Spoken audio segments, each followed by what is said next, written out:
Hi, this video from Internship on Demand will teach you the essentials in developing a strong presentation skills. Being able to communicate and present your findings, your recommendations, and your work as an intern will make sure that you stick out to your hiring manager and can successfully make that jump to a full-time employee. Let's jump in. In this presentation, we'll give you everything you need to know about building strong presentations. We'll talk about why presentations matter as an intern or as an entry-level hire.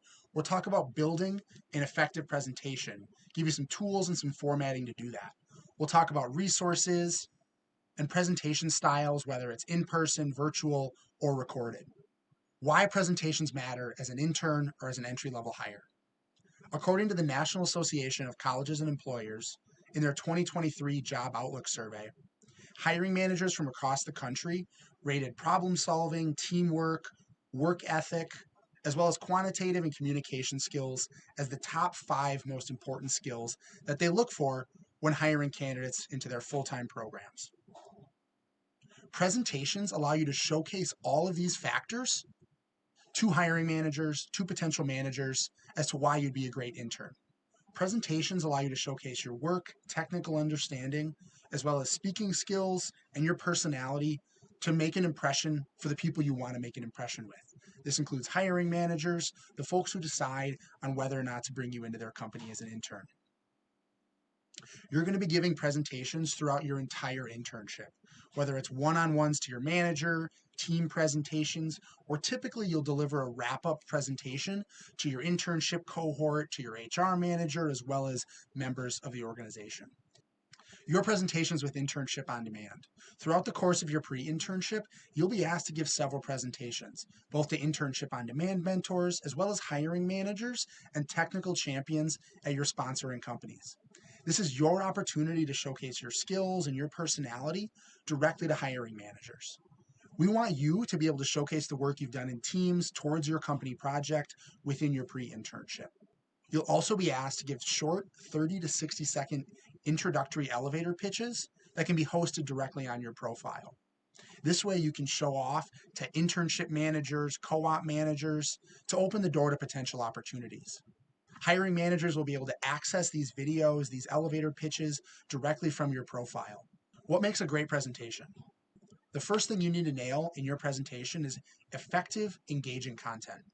This means knowing your audience, their expectations, and building your program to speak their language. This includes analytics, dollar, people impact. Whatever your audience is expecting, your presentation should reflect that. The second point is well thought out design.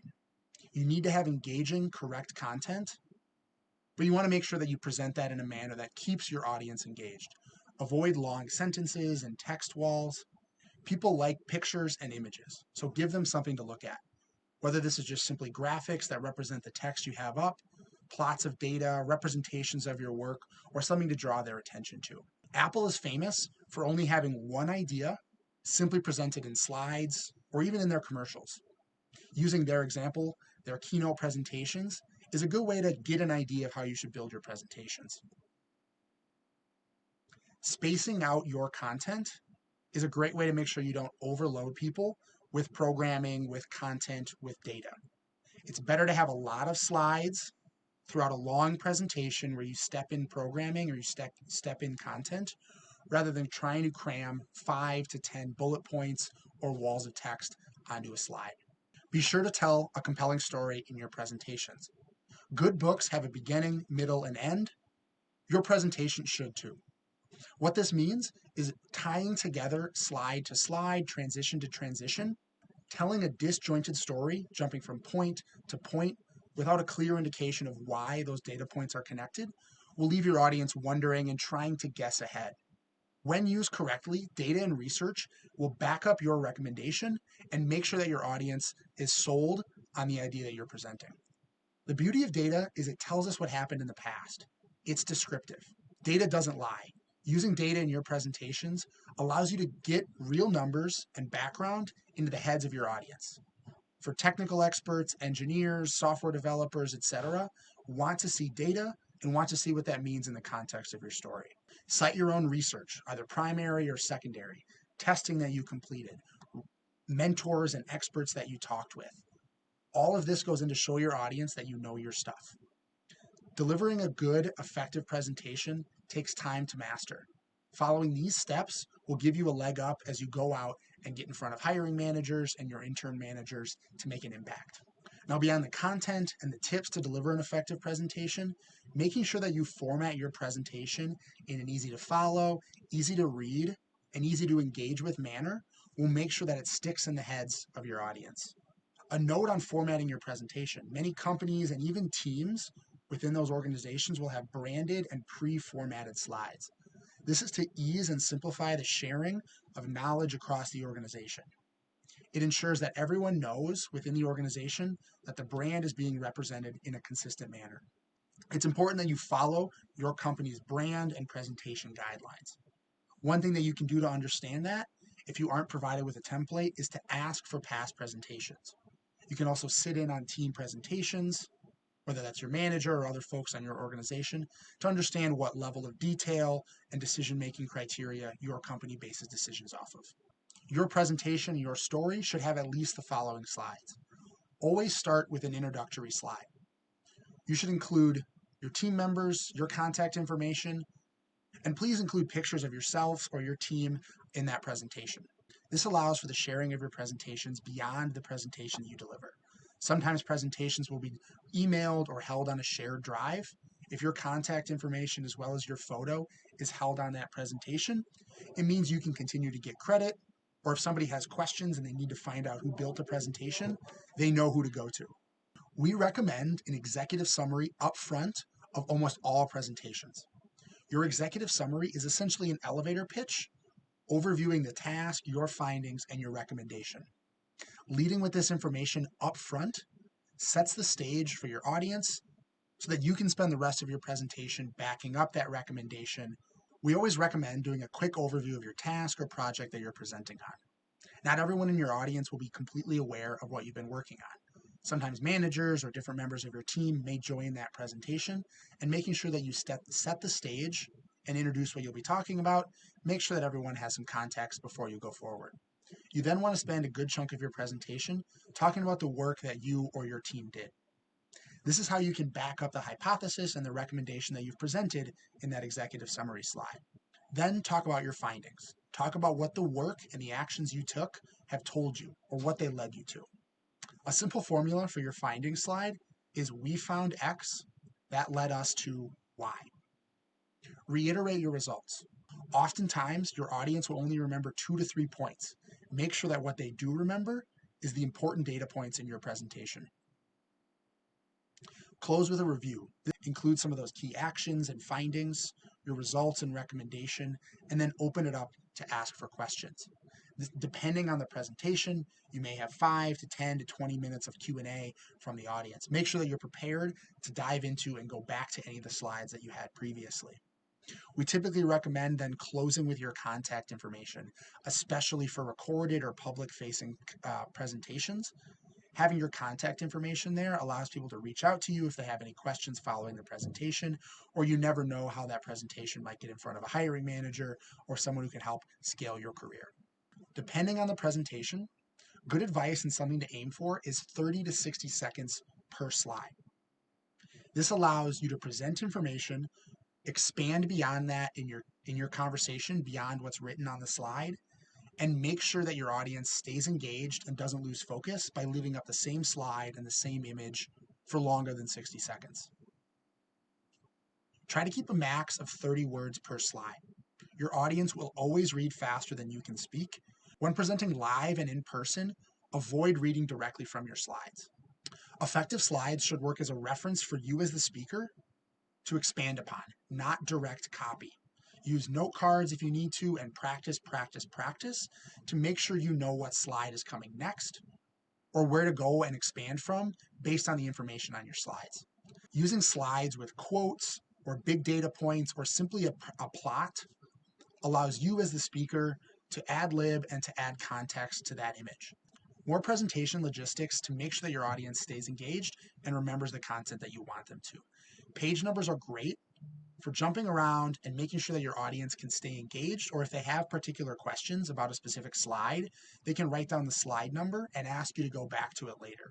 Break up key or important sections of your presentation. Use a divider or a quote, or repeat the agenda to make sure that your audience knows you're changing from one section to another. Don't be afraid to reiterate important data or takeaways in your presentations. On average, people will only remember 2 to 3 key elements from your presentation. It's your job as a presenter to make sure nothing is distracting from that presentation. So please wear professional attire, something that makes you comfortable and something that makes you confident as you deliver that presentation. Building and delivering a strong presentation isn't easy. Some advice to help make that easier for you. We recommend going big on your first draft. What we mean by this is overwriting your slides, creating a longer agenda than you probably have time for, making sure that you get the data and the story right in your presentation before going in and going back to revise formatting or adding images. That story and making sure that you can go from data point A to B to C and back up your recommendation is always going to be the strongest point of your presentation. Constantly be asking for feedback and revising your presentation as you go. Waiting until the last minute to build and then deliver that presentation means you miss out on the opportunity of feedback from your mentors or managers. So please find time to review your presentation with someone beforehand. As an intern or an entry-level hire, finding or sitting in on past presentations can be a great way to build your skills as a presenter. Knowing the setting and the audience for your presentation allows you to match your presentation format as well as content to their expectations. If that presentation is in person, in front of a large audience, say presenting at the end of your internship or delivering a thesis presentation, keeping your slides short and being direct in the recommendations you make and the data you present, make sure that everyone in the audience is on the same page with your presentation. When delivering presentations to a small audience well in person, you might have a little bit more time to get into the nitty-gritty, to dive into the details of your presentation. There will typically be more Q&A and more discussion as you go through that presentation, rather than saving those questions until the end of the presentation.